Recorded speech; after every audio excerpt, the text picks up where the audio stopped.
हमारी आज की कहानी राज कमरे का। मेरे ससुर जी ने घर में एक खुफिया कमरा बनवा रखा था, जो घर से बिल्कुल अलग बनवा रखा था, जो एक कोने में बना था। अगर कोई औरत बीमार पड़ जाए तो उसको उस कमरे में 10 दिन के लिए बंद कर देते थे। वो औरत 10 दिन बाद ठीक हो जाती थी। मुझे ये देखकर बहुत हैरानी होती थी, क्योंकि मेरे ससुर तो खुद टीबी के मरीज़ थी, फिर वो खुद का इलाज क्यों नहीं करते थे। वो उन बीमार औरतों को भी तो उस कमरे में बंद करके ठीक करते हैं, तो खुद को उस कमरे में रख कर अपना इलाज क्यों नहीं करते थे। ये बात मुझे बहुत परेशान करती थी, लेकिन मैं चुप रहती, क्योंकि मुझे अपने घर का माहौल ख़राब नहीं करना चाहती थी। लेकिन मेरे अंदर एक पहाड़ बन चुका था, जिसे हल करना मेरे लिए बहुत मुश्किल होता जा रहा था। अब तो मैंने थक कर घुटने टेक दिए थे। आज फिर एक बीमार औरत घर आई तो मैंने उनको बिठाने के लिए कहा और अपने ससुर को बुलाने चली गई। जब मैं उनके कमरे में गई तो मेरे ससुर जी अपनी साधना में लीन थे। मैंने उनकी साधना ख़त्म होने का इंतज़ार किया और वहीं बैठ गई। जब उनकी साधना ख़त्म हुई तो मैंने उनसे कहा, पिताजी, कोई बीमार औरत घर आई है, आपको बुला रही है। उन्होंने बोला, बेटा मैं आ रहा हूँ, और अपने कमरे से बाहर निकल गए। मैं भी उनके पीछे पीछे बाहर आ गई, लेकिन मैं उस औरत के पास जाने के बजाय किचन में चली गई, जहाँ से बाहर का मंजर साफ दिखाई दे रहा था। मेरे ससुर उस औरत के सामने बैठे थे और उस औरत की पीठ मेरी तरफ थी। वो औरत कुछ कह रही थी और मेरे ससुर जी अपना सिर हिलाते हुए उठे और उस औरत को कमरे की तरफ आने का इशारा किया। उस कमरे की तरफ चलते हुए वो औरत भी उनके पीछे चली गई। उस कमरे का ताला खोला और उस औरत को अंदर भेजकर फिर से ताला लगा दिया। मैंने अपने ससुर जी से पूछा, पिताजी, उस औरत को खाना देना है क्या? पिताजी ने मुझे नरम नज़रों से देखा और नहीं में सर हिला दिया और बाहर चले गए। मैं बहुत ही उलझन भरी नज़रों से उस कमरे को देख रही थी कि ऐसी क्या बात है उस कमरे में कि बीमार औरत बाहर जाकर ठीक हो जाती है। मैंने सोचा, फिर देखा मेरी सास बाहर बैठी अपने कामों में मशरूफ़ थी, तो उनके सामने तो मैं उस कमरे में नहीं जा सकती थी। मैंने रात होने का इंतज़ार किया और अपना सारा काम ख़त्म कर लिया। काम करके मैं अपने कमरे में चली गई कि तभी दरवाजे पर किसी के आने की दस्तक हुई। तो मैं कमरे से बाहर आई और दरवाज़ा खोला तो पति सामने खड़े थे।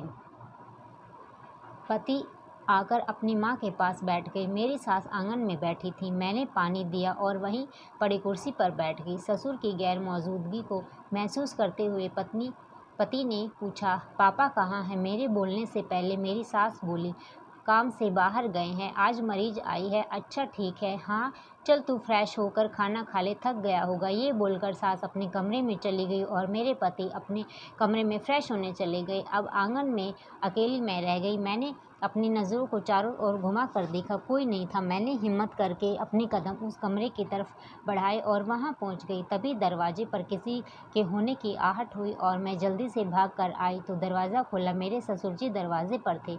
ससुर बोले, इतना समय क्यों लग गया बेटा दरवाज़ा खोलने में? मैंने बोला, पिताजी कमरे में थी इसलिए सुनाई नहीं दिया।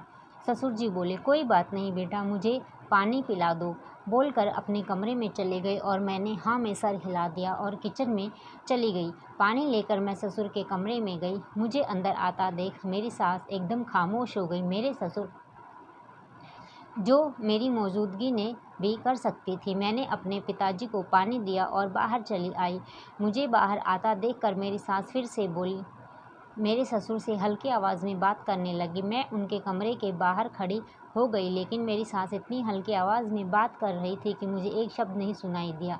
लेकिन मेरी परेशानी और बढ़ती जा रही थी। मेरे दिमाग में बहुत कुछ चल रहा था। खाना खाने के बाद सब अपने कमरे में चले गए तो मैं भी अपना काम ख़त्म करके कमरे में आ गई। पति पहले से अपने मोबाइल में लगे हुए थे, तो मैं सोफ़े पर बैठ गई और उनकी तरफ देखते हुए सोचने लगी कि क्या घर के सभी इंसान उस कमरे के बारे में जानते हैं या सिर्फ मुझे ही नहीं पता, मैं ही अनजान हूँ इस बात से। मैं अपनी सोच में गुम थी कि तभी मेरे पति बोले, ऐसे क्या देख रही हो? मुझे अपनी तरफ देखता पाकर पति ने मोबाइल से नज़र हटाते हुए बोले। मैंने बोला, एक बात पूछूं? अपने हाथों से को रगड़ते हुए बोली। पति बोले, हाँ पूछो। मैंने क्या मैंने पूछा, क्या आप उस कमरे के बारे में जानते हैं?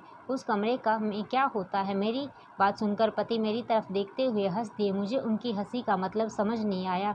मैंने फिर बोला, मैंने कोई हंसी वाली बात नहीं की, तो आप फिर क्यों हंस रहे हो? पति बोले, हंसूं नहीं तो क्या करूं? तुमने बात ही कुछ ऐसी बोली है। हंसी को रोकते हुए बोले, इतना बड़ा कमरा है, सबको नज़र आता है, तुम भी अजीब बात करती हो। अच्छा, ये कमरा कब से बना हुआ है? मैंने फिर एक सवाल पूछ लिया। मेरे पति ने गहरी सांस लेते हुए बोले, जब मैं शहर में पढ़ाई करने गया था तब बनवाया था। क्या आप उस कमरे में नहीं गए हो कभी? क्योंकि उस कमरे में जाने की इजाज़त पापा ने किसी को नहीं दी। अच्छा। पति की बात सुनकर मेरा चेहरा दुखी होकर लटक गया था। फिर सुबह और मेरे ससुर जी के पास आई और मैंने उसकी एक झलक देखी थी। आंखें लाल थी और चेहरा भी जर्द हुआ पड़ा था।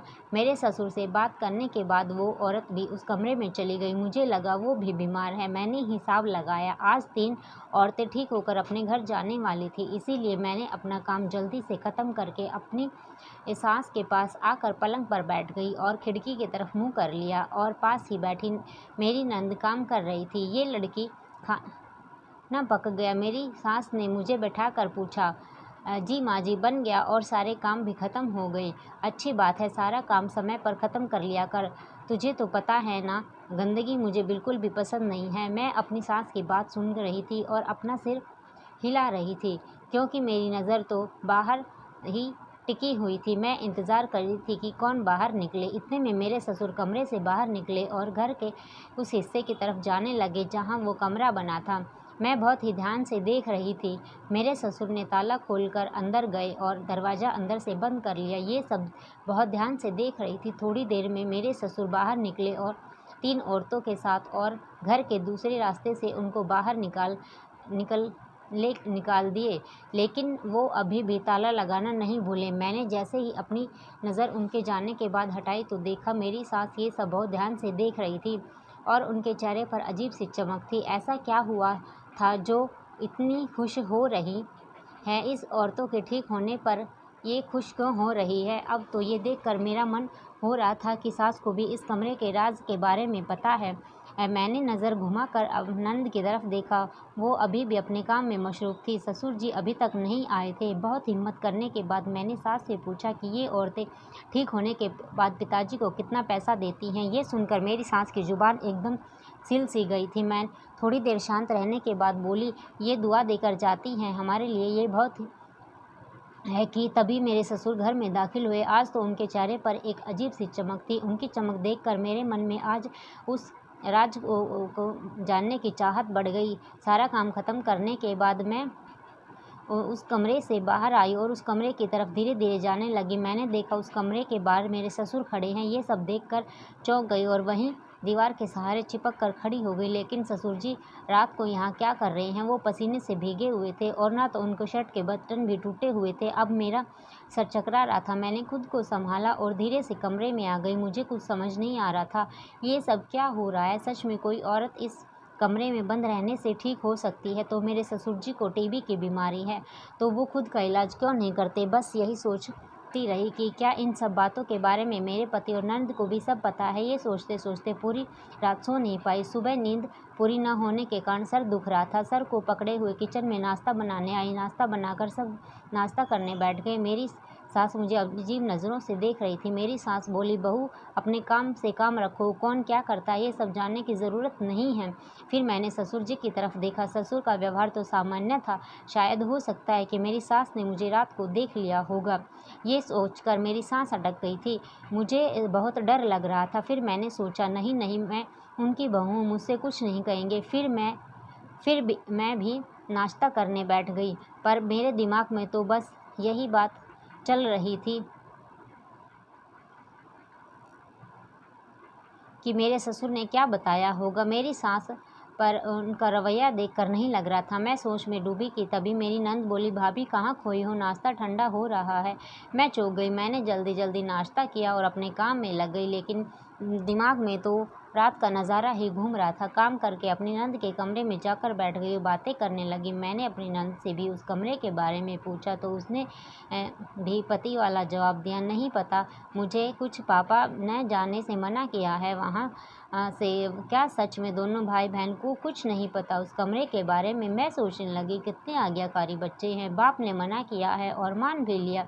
बातें करते हुए शाम हो गई और रात के खाना बनाने चली गई। मैंने सबको खाना खिला दिया और काम भी ख़त्म हो गया। मैं अपने कमरे में चली गई और लेकिन मुझे नींद नहीं आ रही थी। फिर भी देर रात मुझे हलचल सी महसूस हुई। मैंने आज तो मन बना लिया कि आज सच जानकर रहूँगी। मैंने एक बार फिर हिम्मत की और इस हिस्से में जाने की और सच को सबके सामने लाने की। आज मैं पूरी तैयारी से गई, साथ में अपना मोबाइल भी लेकर गई। मैंने आज पूरा ध्यान रखा कि मुझे कोई देख न सके। मैं उस कमरे में के पास जाकर छुप गई। फिर देखा कि ससुर जी कमरे के अंदर जा रहे थे। उनके जाने के बाद गेट बंद हो गया और फिर मैंने जल्दी से मोबाइल निकाला और उसकी वीडियो रिकॉर्डिंग पर लगा कर सही से रख दिया, जिससे कि अंदर की वीडियो बन सके। अंदर की आवाज़ से मेरा शरीर काँप रहा था, हाथ पैर ठंडे पड़ रहे थे, आंखों से आंसू बह रहे थे। मैं बहुत घबरा गई थी। मैंने हिम्मत करके वीडियो रिकॉर्डिंग करके वहाँ से जल्दी से भागकर अपने कमरे में अपना दरवाज़ा बंद कर लिया। मैंने सुबह होने का इंतज़ार किया। जैसे तैसे सुबह हुई, मैंने पुलिस को कॉल कर दिया और वीडियो रिकॉर्डिंग सेंड कर दिया। कुछ देर बाद पुलिस हमारे दरवाजे पर आ गई और घर में हलचल सी मच गई। मेरी सास मुझे गालियाँ दे रही थी और मेरे पति को पुकार रही थी, लेकिन मैंने अपना दरवाज़ा नहीं खोला। आवाज़ सुनकर मेरे पति बाहर आ गए, पूछने लगे, क्या हुआ, पुलिस क्यों घर आई है? पुलिस ने ननद का दरवाज़ा भी खोला तो वो बेहोश पड़ी थी। कुछ दिनों से मेरी ननद डरी और सहमी रहती थी। जब पुलिस ने पूछताछ की तो पता चला कि कुछ लड़कों ने उसके साथ ज़बरदस्ती की है। वो और कोई नहीं, मेरे ससुर जी के साथ काम करने वाला लड़का था। मेरे ससुर जी उन लड़कों के साथ मिलकर उस कमरे में उन औरतों का यौन शोषण करते थे और वीडियो बनाकर भेजते थे। आज उनकी करनी उनकी बेटी पर भी भारी पड़ गई थी। पुलिस सास और ससुर को पकड़ कर ले गई। मेरी ननद और पति को कुछ नहीं पता था,